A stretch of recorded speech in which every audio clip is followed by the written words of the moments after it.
دوسرے پارے کا جو پہلا مضمون ہے جس سے بات شروع ہو رہی ہے وہ ہے تحویل قبلہ۔ نبی پاک صلی اللہ علیہ وسلم جب تک مکہ مکرمہ میں تھے تو خانہ کعبہ شریف کی طرف منہ کر کے چہرہ مبارک کر کے نماز پڑھتے تھے۔ جب مدینہ طیبہ میں آئے تو چونکہ یہاں پہ یہود بھی تھے تو بعد مفسرین نے لکھا ہے کہ تالیف قلب کے لیے آپ نے بیت المقدس کی طرف رخ انور کر کے نماز پڑھنی شروع کر دی۔ بیت المقدس جو ہے مسجد اقصی یہ بالکل خانہ کعبے کے اپوزٹ سائڈ پہ ہے، بالکل مخالف سمت میں، تاکہ یہودی جو ہیں وہ کوئی عجیب سی چیز نہ سمجھیں اسلام کو، وہ اسلام کے قریب آئیں، کیونکہ وہ بھی اسی طرف رخ کر کے نماز پڑھتے تھے۔ لیکن نبی پاک صلی اللہ علیہ وسلم کے دل میں یہ تھا کہ جو خانہ کعبہ حضور کے آباء و اجداد کا قبلہ تھا وہی ہونا چاہیے۔ تو اسی طرح نماز کے اندر تقریباً 16 یا 17 مہینے آپ نے اسی طرح نماز پڑھی۔ تو پھر ایک دن نماز کے اندر حضور کو یہ خیال آیا، آپ 2 قبیلوں میں 2 گھروں میں صلح کرانے کے لیے ایک جگہ تشریف لے گئے،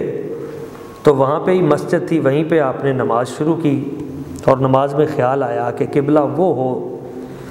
خانہ کعبہ شریف۔ تو نماز کے اندر ہی اللہ تعالیٰ نے یہ آیتیں اتار دیں کہ اے حبیب قد نرى تقلب وجهك في السماء فلنولينك قبلة ترضاها، ہم آپ کا آسمان کی طرف چہرہ اٹھانا بار بار یہ دیکھ رہے ہیں، تو جدھر آپ کا دل کرتا ہے آپ چہرہ ادھر کر لیں، قبلہ ادھر کر دیا جائے گا۔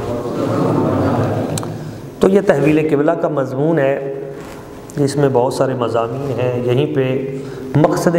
بعثت مصطفیٰ پھر بیان کیا گیا کہ حضور کی آمد کا مقصد لوگوں تک قرآن مجید کو پہنچانا، دلوں کو پاک کرنا، تزکیہ کرنا، مسائل دینیہ سمجھانا اور علم دین، علم عطا کرنا۔ اسی طرح اس کا تیسرا جو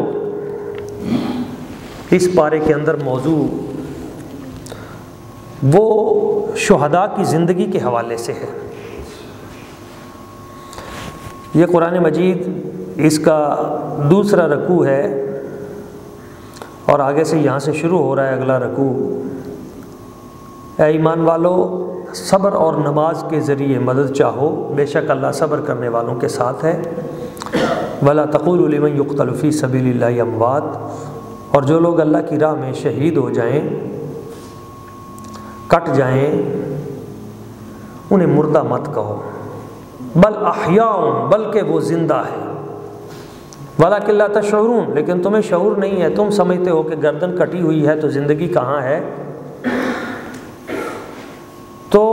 ان کی زندگی ہے، تمہیں سمجھ نہیں آ رہی تو اور بات ہے، لیکن اللہ تعالیٰ کے ہاں ان کی زندگی ہے اور وہ اعلیٰ ترین زندگی ہے۔ تو شہداء زندہ ہیں، اس کی بہت سی مثالیں بھی موجود ہیں۔ ان کو قبروں میں رزق بھی دیا جاتا ہے، اور شہداء سے بھی اعلیٰ حیات انبیاء کی ہے۔ تو شہید نبی کا کلمہ پڑھ کر شہید ہوتا ہے، تو جس کا کلمہ پڑھا جائے نبی، اس کی شان کیا ہوگی؟ تو نبی الانبیاء، امام الانبیاء رحمۃ للعالمین صلی اللہ علیہ وسلم، حضور کی حیات کتنی اعلیٰ ہوگی۔ اسی طرح یہاں پہ یہ بھی بیان کیا گیا کہ جو آزمائشیں آتی ہیں تو ان میں بھوک بھی آتی ہے، مال بھی کم ہوتا ہے، جانیں بھی جاتی ہیں، پھل بھی جاتے ہیں، تو جو صبر کرتا ہے اسی کے لیے برکتیں ہیں، صبر کرنے والوں کے لیے بشارتیں ہیں۔ تو جب بھی کبھی مشکل آئے، پریشانی آئے، تو تم کہا کرو انا للہ و انا الیہ راجعون، بے شک ہم بھی اللہ تعالیٰ کے لیے ہیں اور اسی کی طرف لوٹ کے جانا ہے۔ تو یہ بھی اسی جگہ پہ بیان کیا گیا ہے۔ اسی طرح صفا مروہ کا تذکرہ ہے یہاں پہ، ان صفا والمروہ من شعائر اللہ، کہ صفا اور مروہ جو ہے یہ 2 پہاڑیاں ہیں خانہ کعبہ شریف کے بالکل ساتھ، ایک کو صفا کہا جاتا ہے، ایک کو مروہ کہا جاتا ہے۔ اللہ تعالیٰ فرماتا ہے من شعائر اللہ، یہ شاعر اللہ ہیں۔ تو عربوں کے اندر وہ تھوڑی سی جب مسلمان ہوئے تو مسلمان اس سے تھوڑا سا پیچھے ہٹ گئے تھے، کیونکہ یہاں پہ کچھ لوگ تھے جنہوں نے بری حرکتیں کی تھیں، تو اس وجہ سے لوگ یہ سمجھتے تھے کہ شاید اس وجہ سے اب ہم یہ صفا مروہ یہاں کی صحیح نہ ہی کریں تو بہتر ہے۔ تو پھر حکم یہ ہوا کہ برائی جنہوں نے کی تھی ان کو اس کی سزا مل چکی، تو یہ صفا مروہ اصل میں اللہ تعالیٰ کی نشانیاں ہیں۔ یہاں پہ بی بی ہاجرہ جو ہیں دوڑتی رہی ہیں، یہ برکت والی جگہ ہے، یہ اللہ کے شعار ہیں، تم یہاں آیا کرو اور یہاں کی سعی کیا کرو۔ تو حج میں یہ سعی کرنا یہ واجب ہے، اس کے بغیر جو ہے حج نہیں ہوتا، واجب اس کو قرار دے دیا گیا۔ تو صفا مروہ کا تذکرہ ہے، اور صفا مروہ کے ساتھ ساتھ اس سے یہ بھی پتہ چلا کہ اللہ کی ایک ولیہ کے قدم جہاں پہ لگے تو وہ بھی نشانیاں بن جاتی ہیں، قابل تعظیم چیز بن جاتی ہے۔ تو جہاں اللہ کے نبی ان کے قدم لگ جائیں وہ کتنی برکت والی جگہ ہوگی، اور جہاں پھر ان کا مدفن بن جائے، قبر بن جائے، تو وہ کتنی برکت والی جگہ ہوگی۔ اسی طرح یہاں پہ آگے تخلیق کائنات میں جو اللہ تعالیٰ کی نشانیاں ہیں ان کی طرف توجہ دلائی گئی ہے کہ ان فی خلق السماوات والارض واختلاف اللیل والنہار، یہ جو دن رات کا بدلنا ہے، اور اسی طرح آگے سمندروں کے اندر جو کشتیاں چل رہی ہیں، اور اسی طرح جو آسمانوں سے بادل پانی بھیج رہے ہیں، اور مردہ زمینیں زندہ ہو رہی ہیں، اور زمین میں جو جانور پھر رہے ہیں، اور جو ہوائیں چل رہی ہیں، اور ان سب کو اللہ کریم کی ذات و برکات نے مسخر نہیں کیا تو کس نے کیا ہے؟ عقل والوں کے لیے اس میں بڑی نشانیاں ہیں۔ تو زمین کو، آسمان کو، سمندروں کو، کشتیوں کو، دریاؤں کو، اور اسی طرح حیوانات کو جب ہم دیکھیں گے تو ہم کو سمجھ آئے گی کہ ان سب کو بنانے والا کوئی نہ کوئی ہے، اور وہ اللہ تعالیٰ کی ذات ہے۔ تو تمام کائنات سے توجہ جب بنظر غائر ہم دیکھیں گے تو یہ توجہ پلٹ کر اس کے بنانے والے کی طرف جائے گی، اور وہی ذات باری تعالیٰ ہے۔ اس طرح یہاں حرام چیزوں کا تذکرہ کیا گیا کہ کون کون سی چیزیں حرام ہیں، تو 4 چیزوں کا تذکرہ کیا گیا۔ انما حرم علیکم المیتۃ، تمہارے لیے مردہ حرام کیا گیا، والدم، خون حرام کیا گیا، ولحم الخنزیر، اور خنزیر کا گوشت حرام کیا گیا، وما اہل بہ لغیر اللہ، اور وہ جانور جس کو غیر اللہ کے نام پر ذبح کیا گیا ہو وہ حرام کیا گیا۔ تو یہ 4 چیزیں جو ہیں ان کی حرمت کا یہاں پہ تذکرہ بھی ہے۔ البتہ ساتھ یہ بتا دیا گیا کہ اگر کوئی انتہائی مجبوری میں ہے اور اس کو مرنے کا اندیشہ ہے تو پھر اتنا جتنی گنجائش ہے اتنا وہ اس حرام میں سے کھا کر اپنی جان بچا سکتا ہے، اس کو گناہ نہیں ہوگا۔ لیکن اگر اس کو عادت بنائے گا اور بغیر مجبوری کے اگر وہ لے گا تو پھر وہ سخت گناہ گار ہوگا۔ اسی طرح یہاں پہ آیت بر ہے، ایک آیت ہے جس کو آیت بر کہتے ہیں، نیکی والی آیت۔ ساری آیتیں نیکی والی ہیں لیکن یہ معروف آیت بر ہے، اس میں پھر مضامین بر موجود ہیں کہ لیس البر ان تولوا وجوہکم قبل المشرق والمغرب، نیکی یہ نہیں کہ تم مشرق کی طرف منہ کر لو یا مغرب کی طرف منہ کر لو، اللہ تعالیٰ کو اس سے زیادہ نہیں ہے کہ تمہارا منہ کدھر ہے۔ وَلَكِنَّ الْبِرَّ مَنْ آمَنَ بِاللَّهِ وَالْيَوْمِ الْآخِرِ وَالْمَلَائِكَةِ وَالْكِتَابِ وَالنَّبِيِّينَ، لیکن نیکی یہ ہے کہ اللہ پہ ایمان لایا جائے، قیامت، ملائکہ اور آسمانی کتابیں اور نبیوں پر ایمان لایا جائے، یہ نیکی ہے۔ یعنی پہلے عقیدے کی باتیں کی گئیں، پھر فرمایا نیکی یہ ہے کہ مال جو ہے اللہ کی محبت میں خرچ کیا جائے، قریبی رشتہ داروں میں بانٹا جائے، یتیموں کو دیا جائے، مسکینوں کو دیا جائے، مسافروں کو دیا جائے، اور اسی طرح جو سائلین ہیں اور جو قیدی لوگ ہیں ان کی خدمت میں یہ نیکی ہے۔ اسی طرح اقام الصلاۃ وآتى الزکوٰۃ، نماز پڑھی جائے، زکوٰۃ دی جائے، یہ نیکی ہے۔ اور والموفون بعہدہم اذا عاہدوا، جب وعدہ کیا جائے تو اس کو پورا کیا جائے، یہ نیکی ہے۔ والصابرین فی الباساء والضراء وحین الباس، مشکل ہو، تکلیف ہو، سخت، اس میں صبر کیا جائے پریشانی میں، اور سچ بولا جائے، تو یہی نیکی ہے، اور یہی لوگ متقین ہیں جو یہ نیکیاں کرنے والے ہیں۔ اس کو آیت نیکی کہا جاتا ہے، آیت بر کہا جاتا ہے۔ اسی طرح یہاں پہ چونکہ اس میں مضامین کافی ہیں، اس پارے میں بڑے خوبصورت مضامین ہیں، تو ہماری خوش قسمتی ہے کہ اس طرح ہم پورے قرآن مجید کے اس سے گزر بھی جائیں گے انشاءاللہ تعالی۔ تو آیت قصاص بھی آئی ہے یہاں پہ، یا ایھا الذین آمنوا کتب علیکم القصاص، اے ایمان والو تم پہ قصاص یہ لازم کیا گیا۔ قصاص کا مطلب کیا ہے کہ دانت کا بدلہ دانت، آنکھ کا بدلہ آنکھ، کان کا بدلہ کان، ناک کا بدلہ ناک، خون کا بدلہ خون۔ یہ قرآن مجید نے ایک اصول دیا ہے، اگر کوئی قتل کرتا ہے تو اس کے مقابلے میں اس کو بھی قتل کیا جائے گا۔ اس کے وارث اس کو معاف کر دیں، اس کی مہربانی ہے ان کی، لیکن اگر وہ معاف نہیں کرتے تو اس کو قتل کیا جائے گا، وہ امیر ہو کبیر ہو کسی برادری سے ہو، کوئی رعایت نہیں ہوگی۔ تو اللہ تعالیٰ فرماتا ہے وَلَكُمْ فِي الْحَيَاةِ فِي الْقِصَاصِ حیات، یہ جو قصاص کا قانون ہے یہ زندگی ہے تمہارے لیے، یعنی اگر قاتل کو قتل ہونے کا خوف نہ ہو تو ہر بندہ اٹھ کے دوسرے کو قتل کرنا شروع کر دے گا۔ یہ قرآن نے یہ اصول یہ قانون اس لیے نافذ کیا ہے، اگر اسلامی قانون یہاں ہمارے ملک میں بھی نافذ ہو جائے تو قتل و غارت گری بالکل ختم ہو جائے، لیکن چونکہ ہمارے ہاں اس انداز میں نہیں ہے تو صحیح، لیکن اس انداز میں نہیں ہے جیسے قرآن چاہتا ہے، جیسے دین چاہتا ہے۔ تو دینی اگر نظام، اسلام کا نظام اگر نافذ ہو تو پھر بہت ساری برائیاں خود بخود ہی دم توڑ جائیں گی، کیونکہ ہر بندے کو پتہ ہوگا کہ میں اس طرح نہیں باہر نکلوں گا۔ اور یہاں کیا ہے کہ مال والا جو ہے اس کے لیے قانون اور بن جاتا ہے اور غریب بندے کے لیے قانون اور بن جاتا ہے، اس وجہ سے معاشرے میں افراتفری پھیلتی ہے اور انارکی پھیلتی ہے۔ اسی طرح اس مقام پہ رمضان المبارک کے حوالے سے بھی آیتیں نازل کی گئی ہیں۔ وصیت کی آیت بھی ہے کہ جب کوئی بندہ فوت ہونے کے قریب ہو تو وصیت کرے، کس طرح، یہ سارے مفاہیم موجود ہیں۔ اور روزے تم پہ فرض کیے گئے، تو یہ دوسرا پارہ ہے جس میں روزوں کی فرضیت آئی ہے۔ اور شہر رمضان الذی انزل فیہ القرآن بھی اسی میں ہے کہ رمضان کا مہینہ ہے جس میں قرآن مجید نازل کیا گیا۔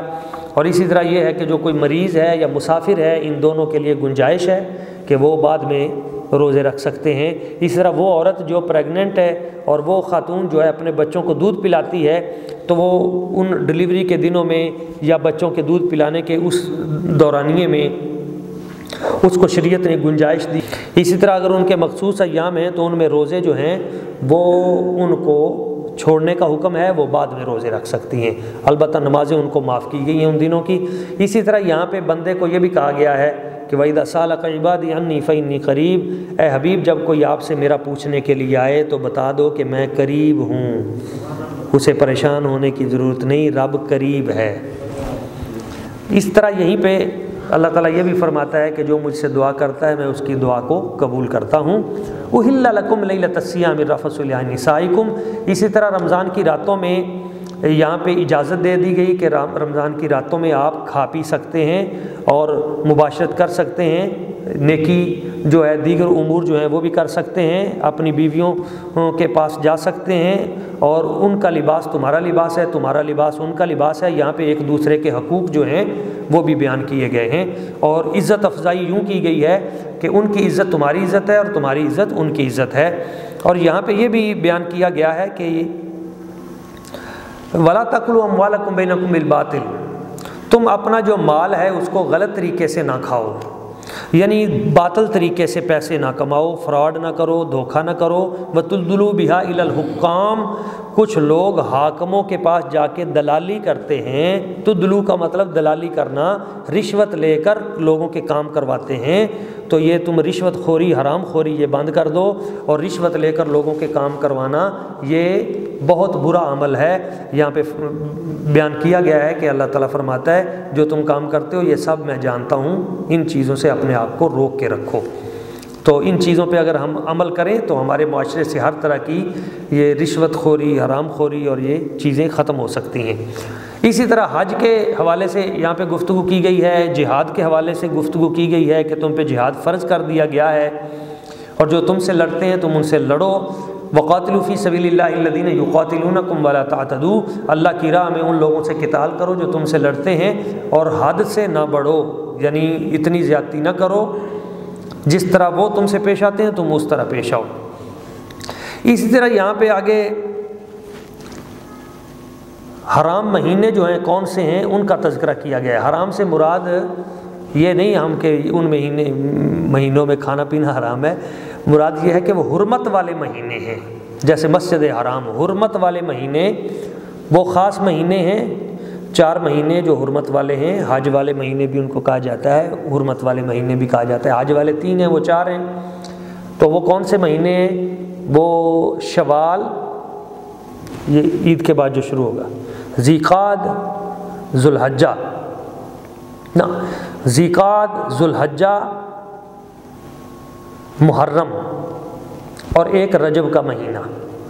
یہ 4 مہینے جو ہیں یہ حرمت والے مہینے ہیں۔ ان میں جنگ نہیں ہوتی تھی اس دور میں بھی، تو اسلام نے ان کو عزت والا کہا ہے۔ اس طرح فرمایا کہ اپنے حج اور عمرہ کو مکمل کرو، حج کے احکام یہاں بیان کیے گئے ہیں، اور آگے یہ بھی فرمایا گیا ہے کہ جب حج کے مہینے مشہور ہیں جن پہ فرض ہے حج، وہ حج کریں اور برائی کی باتیں نہ کریں، فسق و فجور کی باتیں نہ کریں، حج میں لڑائی نہ کریں، اور جب جائیں تو زادِ راہ لے کے جائیں۔ کچھ لوگ ایسے تھے کہ وہ یہاں سے چلے جاتے تھے کہ ہم تو اللہ پہ توکل کرتے ہیں، وہاں پہ جا کے پھر وہ بھیک مانگتے تھے، تو ان کو کہا گیا نہیں، زادِ راہ ساتھ لے کے جاؤ، وہاں سے جا کے بھیک نہ مانگو۔ اور ساتھ یہ فرمایا گیا کہ سب سے بہترین زادِ راہ تقویٰ ہے، تقویٰ ضرور ساتھ لے کے جاؤ۔ اسی طرح یہاں پہ ذکر کا کہا گیا ہے کہ عرب کے لوگ جو تھے وہاں پہ جا کے مینا میں جا کے اپنے آباء و اجداد کے ترانے پڑھتے تھے، قصیدے، کہ میرا باپ بڑا اچھا، میرا دادا بڑا سخی۔ تو فرمایا گیا کہ تم باپ دادا کا ذکر چھوڑ دو، یہاں پہ آ کے اللہ تعالیٰ کا ذکر کیا کرو۔ تو اونچی آواز سے ذکر کرنا ہے تو اللہ تعالیٰ کا ذکر کرو، اس لیے اونچی آواز سے وہاں لبیک اللہم لبیک لبیک لا شریک لک لبیک، یہ ساری تسبیح پڑھی جاتی ہے۔ اسی طرح یہاں پہ کچھ لوگوں کا تذکرہ ہے جو الد الخصام، جھگڑالو لوگ تھے، نبی پاک کی بارگاہ میں تو آ جاتے تھے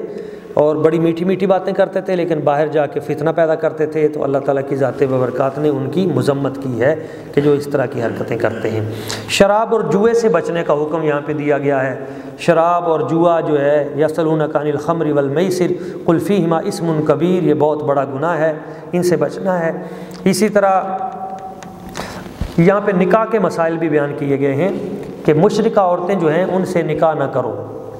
مشرک مرد مشرک عورت ان کے ساتھ تم نکاح نہ کرو، مومن جو ہے غلام وہ مشرک مرد سے بہتر ہے۔ اسی طرح عورتوں کے حوالے سے بیان کیا گیا ہے۔ البتہ کتابی عورت کے ساتھ نکاح کی اجازت ہے قرآن مجید میں، کتابی سے مراد اہل کتاب، لیکن وہ بھی آج کے دور میں ہمارے اہل علم کہتے ہیں کہ ان سے بھی بچا جائے، اس لیے کہ اس میں بھی فتنوں کا اندیشہ ہے۔ بہت سی مثالیں ایسی موجود ہیں کہ جب یہودی یا عیسائی عورت کے ساتھ نکاح ہوا تو اس کے بعد بچے جو ہیں وہ انہی کی طرف چلے گئے۔ اور بھی بہت سے فتنے ہیں، اور وہ بھی اپنے اہل کتاب، صحیح اہل کتاب جس طرح تھے وہ بھی نہیں ہیں، ان میں بھی بہت سا رد و بدل موجود ہے۔ حیض کے دنوں میں یہاں یہ بھی حکم ہے کہ خواتین کے حوالے سے کچھ مسائل بیان کیے گئے ہیں کہ جس وقت ان کے مخصوص ایام آتے ہیں تو ان میں مباشرت کے اعتبار سے ان سے دور رہا جائے، لیکن ان سے بات چیت، گفت و شنید، دیگر معمولات اس میں دور نہیں رہنا چاہیے۔ اس طرح نساؤکم حرث لکم کا لفظ ہے کہ یہ تمہارا اپنا گھر ہے، تمہاری بیویاں ہیں، تو یہاں پہ بہت سارے اور بھی احکام یہاں پہ موجود ہیں۔ ایلا کا حکم وہ بھی اسی صورت میں آیا ہے۔ ایلا یہ ہے کہ کوئی مرد قسم اٹھا لیتا تھا کہ میں اپنی بیوی کے پاس نہیں جاؤں گا، تو کئی سال تک وہ نہیں جاتا تھا، تو شریعت نے حکم دے دیا کہ اب اگر کوئی مرد قسم کھائے گا کہ میں اپنی بیوی کے پاس نہیں جاؤں گا تو 4 مہینے تک اگر وہ نہیں گیا تو 4 مہینے بعد خود بخود عورت کو طلاق ہو جائے گی۔ تو اب اگر اس نے قسم کھا لی ہے تو حل کیا ہے؟ حل یہ ہے کہ وہ 4 مہینے سے پہلے اپنی قسم توڑ دے، قسم کا کفارہ ادا کرے۔ قسم کا جب وہ کفارہ ادا کرے گا قسم ٹوٹ جائے گی، اور وہ اپنی بیوی کو بلا لے، اس کے پاس چلا جائے، اس کو اپنے پاس لے آئے، اور دیگر معمولات جو ہیں وہ جاری رکھے، تو اس طرح وہ اس سے بچ سکتا ہے، ورنہ وہ طلاق ہو جائے گی اور وہ طلاق بائنہ ہوگی۔ طلاق بائنہ کیا ہوتی ہے؟ اس پہ پھر انشاءاللہ ہم تفصیلاً ایک پروگرام کر لیں گے کہ طلاق رجی کیا ہوتی ہے، طلاق احسن کیا ہے، حسن کیا ہے، اور اسی طرح طلاق بدعی کیا ہے، اور یہ بھی مضامین آگے بھی کچھ آ رہے ہیں۔ اسی طرح آگے یہاں پہ آ رہا ہے کہ چند مہینوں کے حوالے سے یہاں پہ طلاق کا آگے الگ سے بھی پورا ایک چیپٹر موجود ہے کہ طلاق جو ہے وہ اگر دینی ہے تو 1 مرتبہ دی جائے، یہ وہ امر ہے جو اللہ تعالیٰ کو پسندیدہ نہیں ہے، جائز کاموں میں سب سے ناپسندیدہ عمل یہی ہے، لیکن شریعت نے ایک راستہ دیا ہے میاں بیوی کو آزاد ہونے کا، کہ اگر وہ سمجھتے ہیں کہ ہم پھنس گئے ہیں تو پھر ایک راستہ ان کو طلاق کا دیا ہوا ہے۔ تو اللہ تعالیٰ نے یہاں پہ دوسرے پارے میں یہ مسئلہ بیان کیا ہے کہ وہ 1 مرتبہ ہے، پھر 2 مرتبہ ہے، اور اگر تیسری مرتبہ بھی طلاق دے دی فَإِن طَلَّقَهَا فَلَا تَحِلُّ لَهُ، پھر وہ اس مرد کے لیے حلال نہیں ہوگی۔ اگر یک بار کی 3 طلاقیں دے دی گئیں تو پھر بھی مسئلہ یہی ہے، فَلَا تَحِلُّ لَهُ، پھر وہ اس کے لیے حلال نہیں ہوگی۔ مِن بَعْدُ حَتَّى تَنْكِحَ زَوْجًا غَيْرَهُ، پھر اس کو کسی اپنی اس عدت کو گزارنے کے بعد پھر وہ اس کا نکاح پرانا ختم ہو گیا، پھر اپنی مرضی سے جب چاہے تو کسی اور جگہ وہ نکاح کر سکتی ہے، پھر ان کی آپس میں زندگی گزرے، پھر جب کبھی وہ طلاق ہو جائے، پھر عدت گزر جائے، پھر چاہیں تو پھر یہ آپس میں 2 اکٹھے ہو سکتے ہیں، اس کی گنجائش ہے۔ لیکن یہ بھی جو نکاح موقت ہے اور ایگریمنٹ کے ساتھ، اس کی پھر بھی گنجائش نہیں ہے۔ اسی طرح بچوں کے حقوق کی بات کی گئی ہے کہ بچوں کو مائیں 2 سال تک مکمل دودھ پلائیں۔ تو اسلام وہ خوبصورت مذہب ہے جو بچوں کے حقوق بھی بیان کرتا ہے کہ ماؤں کو چاہیے کہ وہ اپنے بچوں کو 2 سال تک دودھ پلائیں، اس کی یہاں پہ بات کی گئی ہے۔ عورت کی عدت کا مسئلہ بیان کیا گیا ہے، بس آخری 1-2 باتیں ہیں۔ عورت کی عدت کا مسئلہ یہ بیان کیا گیا ہے کہ ایک عورت ہے کہ مرد اور عورت کی شادی ہوئی اور دونوں آپس میں ملے ہی نہیں، پہلے ہی طلاق ہو گئی تو اس عورت پہ عدت نہیں ہے۔ اگر آپس میں ملاقات ہو جاتی ہے تو پھر اس عورت کو اگر حمل نہیں ہے تو پھر اس کی عدت جو ہے وہ 3 حیض تک ہے، اگر وہ حمل سے ہے تو پھر اس کی عدت جو ہے وہ وضع حمل ہے، اور پھر اگر شوہر فوت ہو جاتا ہے تو پھر اس کی عدت 4 مہینے 10 دن تک ہے، اور اگر وہ عورت آئسہ ہو جاتی ہے، بوڑھی ہو جاتی ہے، تو پھر اس کی عدت 3 مہینے ہوگی۔ اسی طرح یہاں پہ نمازوں کی حفاظت کا حکم بھی دیا گیا ہے کہ سب نمازوں کی حفاظت کرو، اور خاص طور پہ درمیان والی نماز کی یعنی عصر کی نماز کی حفاظت کرو۔ اس طرح یہاں ایک واقعہ بیان کیا گیا ہے کہ کچھ لوگ جو ہیں وہ موت کے ڈر کی وجہ سے بھاگے تھے، طاعون آ گیا تھا تو وہ ملک چھوڑ کر، علاقہ چھوڑ کر بھاگے تھے، لیکن کوئی بھی نہ بچ سکا، فوت ہو گئے۔ تو اللہ تعالیٰ نے فرمایا موت سے تم جتنے بھی بھاگنے کی کوشش کرو گے، موت سے تم بھاگ نہیں سکتے، آخر تم نے میرے پاس آنا ہے، تو کیوں تم بھاگتے پھرتے ہو؟ دین کا کام کرو، نیکی کا کام کرو۔ تو ان کے ایک نبی تھے حضرت حزقیل علیہ السلام، انہوں نے اللہ تعالیٰ کی بارگاہ اقدس میں دعا کی کہ یا اللہ یہ بیچارے بھاگ گئے ہیں لیکن ماننے والے ہیں، ان کو زندہ کر دے۔ تو ثم احیاہم، ان کی دعا کی برکت سے اللہ تعالیٰ نے ان سب ہزاروں مردہ لوگوں کو زندہ کر دیا۔ یہ بھی دوسرے پارے کے آخر میں موجود ہے۔ اس سے یہ بھی پتہ چلا کہ بعض ہستیاں ایسی ہوتی ہیں جن کی دعائیں تقدیر بدل دیتی ہیں، چھوٹے چھوٹے کام نہیں بلکہ مردے زندہ کر دیتی ہیں۔ اللہ اپنے بعد بندوں کی دعا کو اتنا قبول فرماتا ہے، تو اس کا یہاں پہ یہ بھی تذکرہ موجود ہے۔ اور اس کے بعد آخری صفحے پہ جو تذکرہ موجود ہے وہ بنی اسرائیل کا ہے، اور ان میں سے جس نبی کا تذکرہ موجود ہے حضرت شموئیل علیہ السلام، ان کا تذکرہ موجود ہے۔ بنی اسرائیلیوں کی جس وقت جنگ ہوتی ہے جالوت کے ساتھ، تو اس وقت حضرت شموئیل علیہ السلام آپ کہتے ہیں کہ اے میری قوم، تمہارے لیے ایک بادشاہ مقرر کر دیتا ہوں۔ تو قوم کہنے لگی کہ کس بندے کو بادشاہ بناؤ گے؟ تو آپ نے کہا کہ یہ جو میرا عصا ہے، اس عصے جتنا جس کا قد ہوگا اس کو بادشاہ بنایا جائے گا۔ تو ان کے عصے کے برابر جس بندے کا قد تھا اس کا نام حضرت طالوت علیہ السلام تھا۔ طالوت طوالت سے ہی ہے، لمبے اتنے تھے وہ۔ تو لوگ کہنے لگے کہ یہ نہ تو اتنا امیر ہے، نہ اس کا حسب نسب ہم سے ہے، نہ یہ پیسے والا ہے، غریب آدمی ہے، تو تم نے اس کو آپ نے کیوں بادشاہ ہمارا بنا دیا؟ تو فرمایا کہ اس کی بادشاہت کی جو وجہ ہے اوت العلم والجسم، ایک تو اس کو علم عطا کیا گیا ہے اور ایک اس کے پاس قوت ہے۔ تو بادشاہت کے لیے 2 چیزیں جو قرآن نے بیان کی ہیں کہ ایک تو علم میں وہ سب سے اعلیٰ ہو اور دوسرا قوت میں سب سے اعلیٰ ہو، تو یہ دونوں چیزیں اس کے اندر موجود ہیں، تو اس وجہ سے یہ بادشاہ ہے۔ تو وہ بادشاہ بنے تو انہوں نے کہا جی اس پہ کوئی دلیل دیں۔ یہ بنی اسرائیلیوں کی گندی عادت تھی، ہر جگہ پہ ٹوکا ٹوکی نوکا نوکی کرتے تھے، دلیل دیں جی کوئی۔ تو فرمایا چلو اس کی دلیل یہ ہے کہ ایک چیز جو گم ہو گئی تھی تم سے بنی اسرائیلیوں سے، وہ تھا تابوت سکینہ،